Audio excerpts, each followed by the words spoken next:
Good morning, my dear brothers and sisters. How are you today?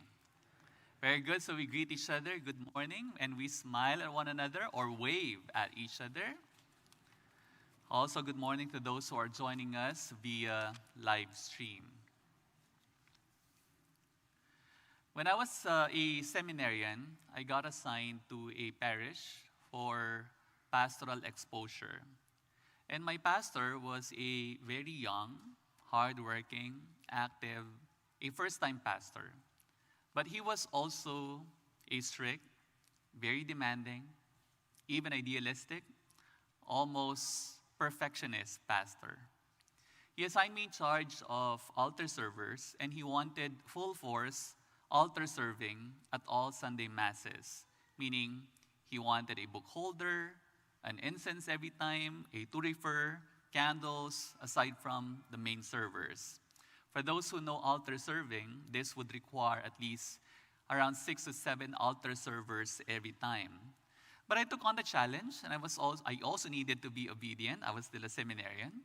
I trained the altar servers to fulfill this demand. But of course, since altar servers were mostly children and teens, I could not expect perfect attendance from them all the time, much less perfection from them, especially so that some masses were really very early for them. So every time I would have incomplete altar servers, my pastor would reprimand me. So filled with so much pressure, I unknowingly redirected the negativity to the altar servers. I would also reprimand them when they make mistakes.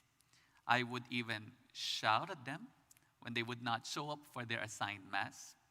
I would call them at times very angrily, and I would feel pissed because even after correcting them, nothing would even change. So I tell you, I really needed anger management at that time. If you see me today, I'm so different. Altar servers know that, of course. I trained them for some time soon. But then I realized that was not me. So I started asking myself, what happened?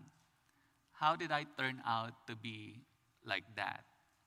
So I went to my spiritual director and I complained to him that it was because of my pastor and because he was so demanding that I turned out to be like that. And he said, but who is your pastor? Who really is your pastor? And what does he demand from you? It was then that I realized that he was talking about Jesus, my true pastor and shepherd. And then he ended, unless it is clear to you who your pastor really is, you will not know who you are and what is demanded of you. Friends, I started with this because our gospel today speaks of what is demanded of us. One of the scribes came to Jesus and asked him, which is the first of all the commandments? And this is a question typical to any pious Jew because during the time of Jesus, there was a double tendency of expanding the law of Moses into hundreds of rules and regulations, but also at the same time, the tendency to condense everything, the 613 precepts of the law, into one single sentence or into one compendium. Even before Jesus, so many had made attempts to do so. David, for example, condensed the law into 11 statements, and you'll find that in Psalm 15. The prophet Isaiah reduced them to 6 and then later on to 2. The prophet Micah condensed them into 3. The prophet Habakkuk reduced them all to 1, saying, the righteous shall live by his faith. So it was common, very typical for any pious Jew to ask a rabbi or even a prophet, especially a rabbi like Jesus. And Jesus' contribution is that he combines two originally separate commandments into one. You shall love the Lord your God with all your heart, with all your soul, and with all your strength, and you shall love your neighbor as yourself.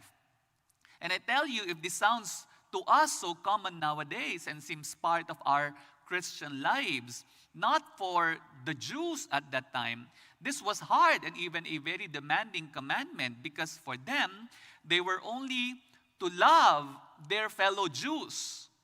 They were only to love law-abiding Jews and not everyone, as we would refer to now as our neighbors. And therefore, after this conversation, Jesus would tell them the parable of the Good Samaritan. But this is it. The greatest commandment of God is love. Because God is love. And for those whose God is the God of love, it is imperative that they too become people of love. People who love others and people who love themselves. Because if God is the God of love and His command is that of love, then we ought to become people of love. Because as they say, we become whom we worship. There is a story about a man who had a huge boulder in his front yard. He grew weary of this big, unattractive stone in the center of his lawn. So he decided to take advantage of it and turn it into an object of art. He went to work on it with hammer and chisel and chipped away at the huge boulder until it became a beautiful stone elephant. When he finished, it was gorgeous. It was breathtaking. A neighbor asked, "How did you ever carve such a marvelous likeness of an elephant?" The man answered, "Well, I just chipped away everything that didn't look like an elephant." So friends, if you have anything in your life right now that does not look like love, then with the help of God, chip it away. If you have anything in your life right now that does not look like compassion or mercy or empathy, then with the help of God, chip that away. If you have hatred or prejudice or vengeance or envy in your heart, then with the help of God, chip that away. Let God chip everything out of your life that does not look like God, that does not look like love. Because if your God is a God of love, and you know that His command is that of love, then you ought to be a person of love. Because as they say, we become whom we worship. We become like the God whom we worship. Moses Mendelssohn tells a story of a woman who came to a great teacher and asked him, "Teacher, how do I know which religion is the right one?" The teacher replied with a story of a great and wise king with 3 sons. This king also had a precious gift, a magic ring that gave him great compassion, generosity, and a spirit of kindness. As he was dying, each of his sons went to him and asked the father for the ring after his death. And he promised to each of the sons that he would give him the ring. Now, how could he possibly do that for all 3 sons? This is what he did. Before he died, he called in the finest jewelry maker of the land and asked him to make 2 identical copies of the ring. After his death, each of his sons was presented with a ring. But it wasn't long before each of the sons figured out that his brothers also had a ring. And therefore, 2 of them had to be fakes. Only one of them could have the genuine article. So they went before a judge and asked the judge to help them determine which was the authentic ring so that they could determine who the proper heir was. The judge, however, could not distinguish among the 3 rings. So he said, "Well, we probably just need to watch and see which son behaves in the most gracious, generous, kind manner like the king. Then we will know which possesses the original ring." And from that day on, each son lived as if he was the one with the magic ring, and no one could tell which was the most gracious, generous, and kind. Then the teacher, having told this story, said to the woman, "If you wish to know which religion is true, watch and see which reveals God's love for the world."